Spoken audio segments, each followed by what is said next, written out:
आपण स्वतंत्र Plainfield Christian science चर्चकडून साप्ताहिक बायबलचा धडा ऐकत आहात. प्लेनफील्ड, अमेरिकेच्या न्यूजर्सी येथे आहे. अधिक माहितीसाठी आमच्या वेबसाईटला भेट द्या.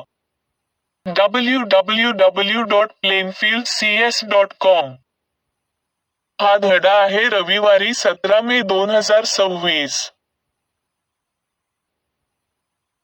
विषय: नश्वर आणि अमर. सोनेरी मजकूर. स्तोत्रसंहिता. परमेश्वरा, माझा तुझ्यावर विश्वास आहे. तूच माझा देव आहेस. माझे जीवन तुझ्या हाती आहे. उत्तरदायी वाचन. उत्पत्ती, स्तोत्रसंहिता, इयोब. आदामाच्या वंशावळीची नोंद अशी आहे. देवाने मनुष्य आपल्या प्रतिरूपाचा म्हणजे आपल्यासारखा निर्माण केला. देवाने त्यांस नर व नारी असे उत्पन्न केले. देवाने त्यांस ज्या दिवशी उत्पन्न केले त्याच दिवशी देवाने त्यांस आशीर्वाद दिला व त्यांस आदाम म्हणजे मनुष्य हे नाव दिले. यारेद 162 वर्षांचा झाल्यावर त्यास हनोख नावाचा मुलगा झाला. मथुशलह जन्मल्यावर हनोख 300 वर्षे देवाबरोबर चालला व त्या काळात त्याला आणखी मुलगे व मुली झाल्या. हनोख एकंदर 365 वर्षे जगला. एके दिवशी हनोख देवाबरोबर चालत होता. नंतर तो नाहीसा झाला कारण देवाने त्याला नेले. शुद्ध आणि सत्यवादी राहा, शांती करणाऱ्यांना खूप संतती लाभेल. भर दुपारच्या सूर्यप्रकाशापेक्षाही तुझे आयुष्य चमकदार होईल. आयुष्यातील अंधार सकाळच्या सूर्याप्रमाणे चमकेल. धडा उपदेश. बायबलपासून. स्तोत्रसंहिता. परमेश्वराची स्तुती करणे चांगले असते. परात्पर देवा, तुझ्या नावाचे उपकार स्मरण करणे चांगले असते. तुझ्या प्रेमाबद्दल सकाळी गाणे आणि रात्री तुझ्या इमानीपणाबद्दल जयजयकार करणे चांगले असते. पण तू मला बलवान बनवशील. मी ताकदवान शिंग असलेल्या मेंढ्यासारखा असेन. पण तू माझ्या खास कामासाठी निवड केलीस. तू तुझे ताजेतवाने करणारे तेल माझ्यावर ओतलेस. परंतु चांगला माणूस वाढणाऱ्या खजुराच्या झाडाप्रमाणे असतो. चांगला माणूस लबानोनमधल्या मोठ्या देवदार वृक्षासारखा असतो. चांगली माणसे परमेश्वराच्या मंदिरात लावलेल्या मजबूत वृक्षासारखी असतात. आमच्या देवाच्या मंदिरातील अंगणात ती झपाट्याने वाढतील. ते जुने झाल्यावरही फळे देत राहतील. ते सशक्त हिरव्या झाडासारखे असतील. स्तोत्रसंहिता. परमेश्वरा, तू माझी परीक्षा घेतलीस. तुला माझ्याबद्दल सर्व काही माहीत आहे. मी केव्हा बसतो आणि केव्हा उठतो ते तुला माहीत आहे. तुला माझे विचार खूप दुरूनही कळतात. परमेश्वरा, मी कुठे जातो आणि केव्हा झोपतो ते तुला कळते. मी जे जे करतो ते सर्व तुला माहीत आहे. परमेश्वरा, मला काय म्हणायचे आहे ते तुला माझे शब्द तोंडातून बाहेर पडायच्या आधीच कळते. परमेश्वरा, तू माझे संपूर्ण शरीर निर्माण केलेस. मी माझ्या आईच्या गर्भात होतो तेव्हाच तुला माझ्याबद्दल सर्व काही माहीत होते. परमेश्वरा, मी तुझी स्तुती करतो. तू मला अद्भुत आणि अतिशय सुंदर रीतीने निर्मिलेस. तू जे केलेस ते खूपच अद्भुत आहे हे मला चांगलेच माहीत आहे. तुला माझ्याबद्दल सारे माहीत आहे. माझे शरीर आईच्या गर्भात लपून आकार घेत होते तेव्हा तू माझी हाडे वाढत असताना पाहिलीस. माझे अवयव वाढत असताना तू पाहिलेस. तू तुझ्या पुस्तकात त्यांची यादी केलीस. तू माझी रोज पाहणी केलीस. त्यातला एकही अवयव हरवलेला नाही. तुझे विचार मला महत्वाचे आहेत. देवा, तुला खूप माहिती आहे. मी जर ती मोजू लागलो तर ती वाळूच्या कणांपेक्षाही जास्त असेल. आणि जेव्हा माझी झोप संपेल तेव्हा मी तुझ्याजवळच असेन. इब्री लोकांस हा मल्किसेदेक शालेमाचा राजा होता आणि तो सर्वोच्च देवाचा याजक होता. राजांचा पराभव करून अब्राहम परतत असताना मल्किसेदेक त्याला भेटला. मल्किसेदेकाने त्याला आशीर्वाद दिला व अब्राहमाने आपल्या सर्वस्वाचा 10वा भाग त्याला, मल्किसेदेकाला दिला. मल्किसेदेकाच्या नावाचा अर्थ नीतिमत्वाचा राजा, त्याचप्रमाणे तो शालेमाचा राजा असल्याने त्याचा अर्थ शांतीचा राजा असा होतो. मल्किसेदेकाचे आईवडील किंवा त्याचे पूर्वज, त्याचा जन्म किंवा मृत्यूची नोंद आढळत नाही. देवपुत्राच्या प्रतिमेशी तो हुबेहूब मिळताजुळता असल्यामुळे तो देखील अनंत काळासाठी याजकच राहणार आहे. यावरून तुम्ही पाहता की मल्किसेदेक किती महान पुरुष होता. मूळ पुरुष अब्राहम याने सुद्धा आपल्या लुटीतील 10वा भाग त्याला दिला. आणि जेव्हा या दुसऱ्या प्रकारचा नवीन याजक मल्किसेदेकासारख येतो तेव्हा ही गोष्ट आणखी स्पष्ट होते.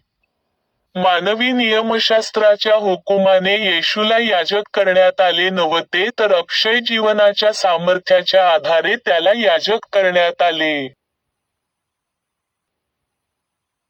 योहान चालला असताना त्याने एक आंधळा मनुष्य पाहिला. हा मनुष्य त्याच्या जन्मापासून आंधळा होता. येशूच्या शिष्यांनी त्याला विचारले, गुरुजी, हा मनुष्य आंधळा जन्मला, परंतु तो कोणाच्या पापामुळे आंधळा जन्मला? त्याच्या स्वतःच्या का त्याच्या आईवडिलांच्या पापामुळे? येशूने उत्तर दिले, त्याच्या स्वतःच्या पापामुळे, अगर त्याच्या आईवडिलांच्या पापामुळे हा आंधळा झाला नाही. मी याला बरे करताना लोकांना देवाचे सामर्थ्य दाखविता यावे म्हणून हा आंधळा जन्मला. दिवस आहे तोपर्यंत ज्याने मला पाठविले त्याचे काम आपण करीत राहिले पाहिजे. रात्र येत आहे आणि रात्री कोणी काम करू शकत नाही. मी जगात आहे तोपर्यंत मी जगाचा प्रकाश आहे. असे बोलल्यानंतर येशू मातीवर थुंकला. त्याने त्या थुंकीने चिखल केला आणि त्या चिखलाचा गोळा करून त्याने त्या माणसाच्या डोळ्यांवर ठेवला. मग येशूने त्या मनुष्याला सांगितले, जाऊन शिलोह तळ्यात डोळे धु. शिलोह म्हणजे पाठविलेला, म्हणून तो मनुष्य त्या तळ्यापाशी गेला.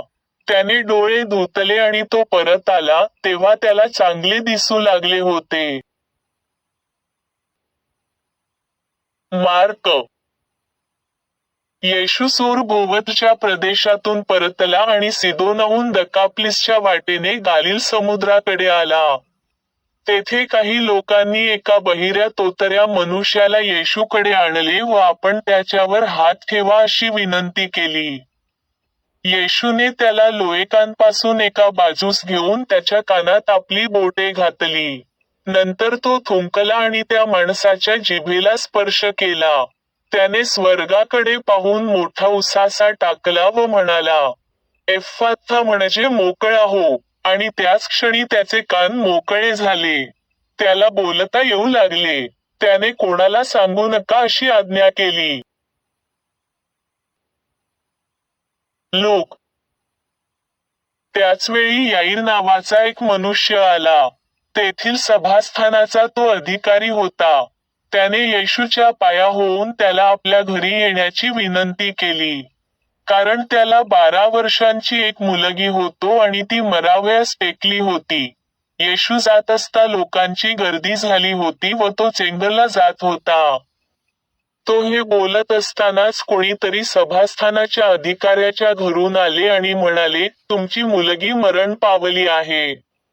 आता गुरुजींना त्रास देऊ नका.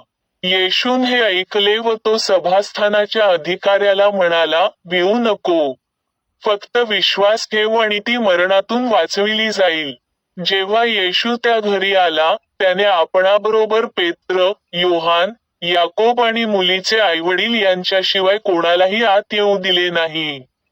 सर्व लोक तिच्यासाठी रडत होते. येशू म्हणाला, रडणे थांबवा, ती मेलेली नाही, ती झोपेत आहे. पण ते त्याला हसले, कारण त्यांना माहीत होते की ती मेली आहे. परंतु त्याने तिचा हात धरला आणि मोठ्याने म्हणाला, मुली, उठ. मग तेव्हा तिचा आत्मा पुन्हा आला आणि ती लगेच उभी राहिली. नंतर त्याने तिला खाण्यास देण्याची आज्ञा केली.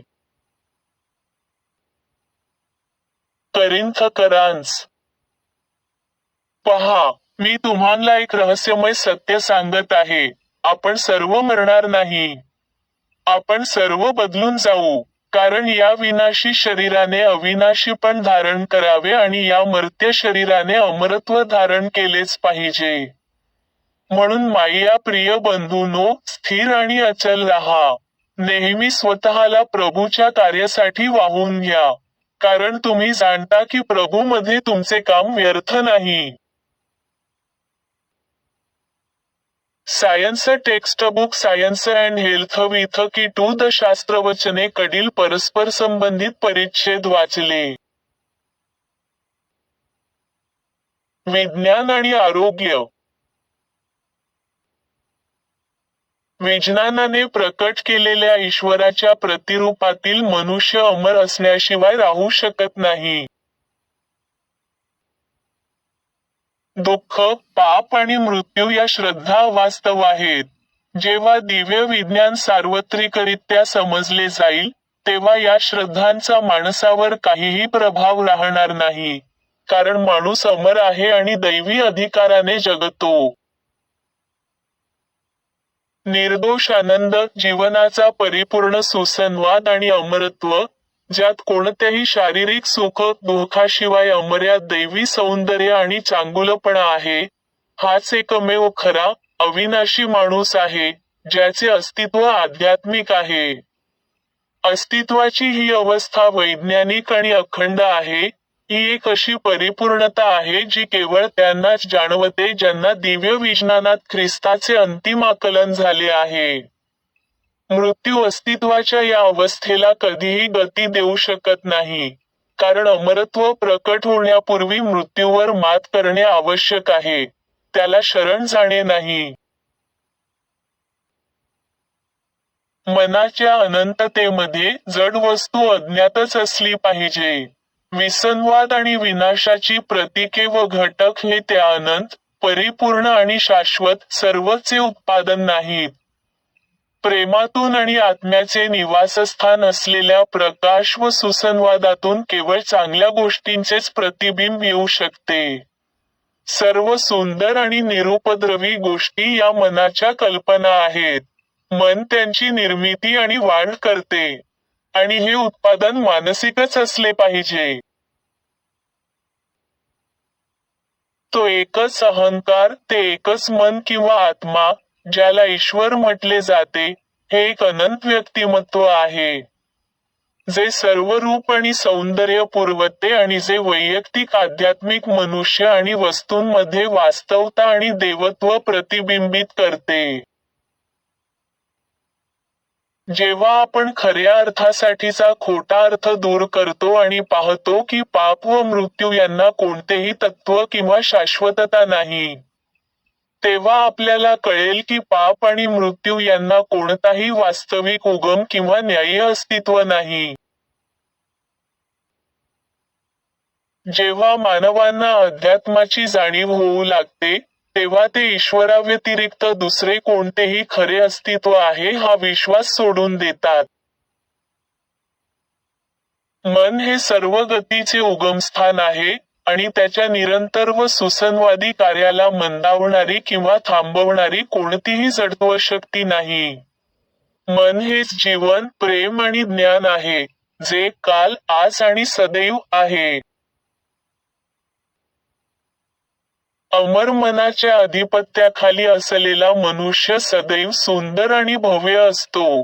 प्रत्येक येणारे वर्ष ज्ञान, सौंदर्य आणि पवित्रता उलगडत जाते. जीवन शाश्वत आहे. आपण हे शोधून काढले पाहिजे आणि ते सिद्ध करण्यास सुरुवात केली पाहिजे. जीवन आणि चांगुलपणा अमर आहेत. म्हणून आपण अस्तित्वाकडे पाहण्याचा आपला दृष्टिकोन वार्धक्य आणि विनाशाऐवजी रमणीयता, ताजेपणा आणि सातत्य यांमध्ये घडवूया. वार्धक्य किंवा क्षयापासून मुक्त असलेल्या अमरत्वाला स्वतःचे असे एक वैभव आहे, ते म्हणजे आत्म्याचे तेज. अमर स्त्री पुरुष हे आध्यात्मिक जाणीवेचे आदर्श आहेत, जे परिपूर्ण मनाने प्रेरित झालेले असून सर्व भौतिक इंद्रियांच्या पलीकडील सौंदर्याच्या त्या उच्च संकल्पनांचे प्रतिबिंब आहेत. सौंदर्य आणि कृपा जडवस्तूंपासून स्वतंत्र आहेत. मानवी दृष्टीने जाणवण्यापूर्वीच अस्तित्व आपले गुणधर्म धारण करते. सौंदर्य ही एक जीवनदायी गोष्ट आहे, जी शाश्वत मनात कायम वास करते आणि त्याच्या चांगुलपणाचे आकर्षण अभिव्यक्ती, आकार, रूपरेषा आणि रंगांमध्ये प्रतिबिंबित करते. ते प्रेमच आहे जे पाकळीला असंख्य रंगांनी रंगवते, उबदार सूर्यकिरणांमध्ये चमकते. सौंदर्याच्या धनुष्याने ढगांना कमानीसारखे आकार देते, रात्रीला तारकांच्या रत्नांनी उजळवते आणि पृथ्वीला सौंदर्याने आच्छादित करते. आत्मा आणि त्याचे गुणधर्म हे मनुष्याच्या माध्यमातून शाश्वतपणे प्रकट होतात हे जाणून, सद्गुरूंनी आजारी लोकांना बरे केले, अंधांना दृष्टी, बहिऱ्यांना श्रवणशक्ती आणि पांगळ्यांना पाय दिले. अशा प्रकारे त्यांनी मानवी मन आणि शरीरावरील दिव्य मनाच्या वैज्ञानिक क्रियेवर प्रकाश टाकला आणि आत्मा व मुक्तीबद्दल अधिक चांगली समज दिली. येशूने एकाच आध्यात्मिक प्रक्रियेद्वारे आजारपण आणि पाप यांवर उपचार केले. जर हे खरे असेल की नसांना संवेदना असतात, जड वस्तूंना बुद्धिमत्ता असते, आणि भौतिक शरीर डोळ्यांना पाहण्यास व कानांना ऐकण्यास प्रवृत्त करते, तर जेव्हा शरीराचे अभौतिकीकरण होते, तेव्हा या क्षमता नष्ट झाल्याच पाहिजेत, कारण त्यांचे अमरत्व आत्म्यामध्ये नाही. याउलट वस्तुस्थिती ही आहे की केवळ विचारांच्या अभौतिकीकरण आणि आध्यात्मिकीकरणाद्वारेच या क्षमतांना अमर मानले जाऊ शकते. अमर आणि आध्यात्मिक सत्ये या नश्वर आणि भौतिक संकल्पनेपासून वेगळी अस्तित्वात आहेत. ईश्वर, म्हणजेच सद्गुण, स्वयंभू आणि स्वयंव्यक्त आहे. ध्वनी ही नश्वर श्रद्धेवर उमटलेली एक मानसिक छाप आहे. कान खरोखर ऐकत नाही. दिव्य विज्ञान हे प्रकट करते की ध्वनी हा आत्म्याच्या इंद्रियांद्वारे, म्हणजेच आध्यात्मिक ज्ञानाद्वारे संप्रेषित होतो. मानवी ज्ञानाने गोष्टींच्या खोट्या अर्थाच्या खोलवरच्या समजुतीत, म्हणजेच एकच मन आणि अस्तित्वाचा खरा स्रोत नाकारणाऱ्या भौतिक उत्पत्तीच्या श्रद्धेत बुडण्यापूर्वी, हे शक्य आहे की सत्याकडून येणाऱ्या छापा ध्वनी इतक्यात स्पष्ट होत्या आणि त्या आदिम संदेश त्यांना ध्वनीच्या रूपातच प्राप्त झाल्या. जर ऐकण्याचे माध्यम पूर्णपणे आध्यात्मिक असेल, तर ते सामान्य आणि अविनाशी आहे. जर हनोकचे आकलन त्याच्या भौतिक इंद्रियांसमोरील पुराव्यांपुरतेच मर्यादित असते, तर तो कधीही ईश्वरासोबत चालू शकला नसता, किंवा त्याला शाश्वत जीवनाच्या प्रकटीकरणात मार्गदर्शन मिळू शकले नसते. नश्वर दृष्टी ही किती क्षणभंगुर इंद्रिय आहे, जेव्हा डोळ्याच्या पटलावरील एक जखम प्रकाश आणि भिंगाची शक्ती नष्ट करू शकते. परंतु खरी दृष्टी किंवा इंद्रिय नष्ट होत नाही. वय किंवा अपघात आत्म्याच्या इंद्रियांमध्ये व्यत्यय आणू शकत नाहीत आणि इतर कोणतीही खरी इंद्रिये नाहीत. हे स्पष्ट आहे की जड वस्तू म्हणून शरीराला स्वतःची कोणतीही संवेदना नसते आणि आत्मा व त्याच्या क्षमतांसाठी कोणताही विस्मरण नाही. आत्म्याची इंद्रिये वेदनारहित असतात आणि ती सदैव शांत असतात. सर्व गोष्टींमधील सुसंवाद आणि सत्याचे सामर्थ्य व शाश्वतता यांपासून काहीही त्यांना लपवू शकत नाही. जर आत्मा, म्हणजेच चैतन्य, पाप करू शकले असते किंवा नष्ट झाले असते, तर अस्तित्व आणि अमरत्व, मनाच्या सर्व क्षमतांसहित नष्ट झाले असते. परंतु जोपर्यंत ईश्वर अस्तित्वात आहे, तोपर्यंत अस्तित्व नष्ट होऊ शकत नाही. आध्यात्मिक दृष्टी ही भूमिती उंचीच्या अधीन नसते. जे काही ईश्वराच्या नियंत्रणाखाली असते, ते क्षणभरासाठीही बुद्धी आणि जीवनाच्या प्रकाशापासून व सामर्थ्यापासून वंचित राहत नाही.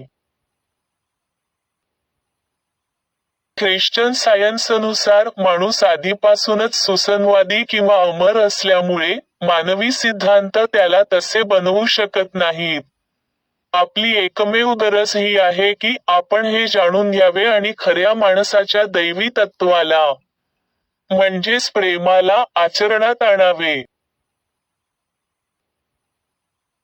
आपण विचारांत परिपूर्ण आदर्श निर्माण करून त्यांच्याकडे सतत पाहिले पाहिजे, नाहीतर आपण त्यांना आपल्या भव्य आणि उदात्त जीवनातून कधीच घडवू शकणार नाही.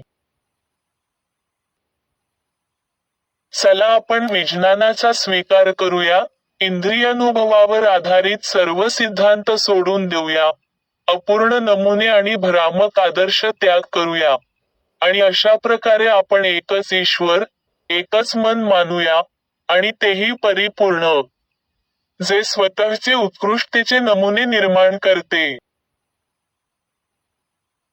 ईश्वराच्या निर्मितीतील पुरुष आणि स्त्री प्रकट होऊ द्या. आपण आत्म्याच्या दिव्य ऊर्जेचा अनुभव घेऊया, जी आपल्याला नवीन जीवनात आणते आणि कोणत्याही नश्वर किंवा भौतिक शक्तीला विनाशकारी म्हणून ओळखत नाही. आपण दिव्य, सत्ताधारी शक्तींच्या अधीन आहोत याचा आनंद मानूया. हेच अस्तित्वाचे खरे विज्ञान आहे. मी आता चर्च मॅन्युअलमध्ये दिलेल्या मेरी बेकर एडी कडून 3 दैनंदिन कर्तव्ये वाचू. रोजची प्रार्थना. दररोज प्रार्थना करणे हे या चर्चमधील प्रत्येक सदस्याचे कर्तव्य असेल. तुझे राज्य ये. माझ्यामध्ये दैवी सत्य, जीवन आणि प्रीती यांचे राज्य स्थापित व्हावे आणि माझ्यापासून सर्व पापांवर राज्य करू द्या. आणि तुझे शब्द सर्व मानवजातीचे स्नेह समृद्ध करू आणि त्यांच्यावर राज्य करू दे. हेतू व कृतींचा नियम.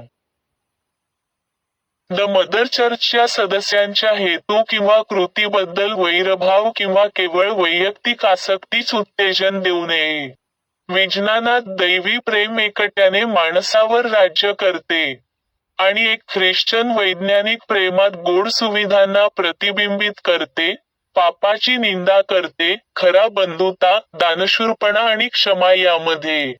या चर्चमधील सदस्यांनी दररोज सर्व प्रकारच्या वाईटापासून वाचलेले, भविष्य सांगण्यापासून, न्यायनिवाड्यापासून, निंदा करण्यापासून, समुपदेशनातून, प्रभाव पाडण्यापासून किंवा चुकीच्या मार्गाने प्रभावित होण्यापासून वाचण्यासाठी प्रार्थना करावी. कर्तव्याची सतर्कता. आक्रमक मानसिक सूचनेविरुद्ध दररोज स्वतःचा बचाव करणे, आणि देव, त्याचा नेता आणि मानवजातीबद्दल त्याच्या जबाबदार पूर्णविराम हलत या विसरणे किंवा दुर्लक्ष करणे हे या चर्चमधील प्रत्येक सदस्याचे कर्तव्य असेल. त्याने केलेल्या कृत्यांबरोबरच त्याचा न्याय होईल.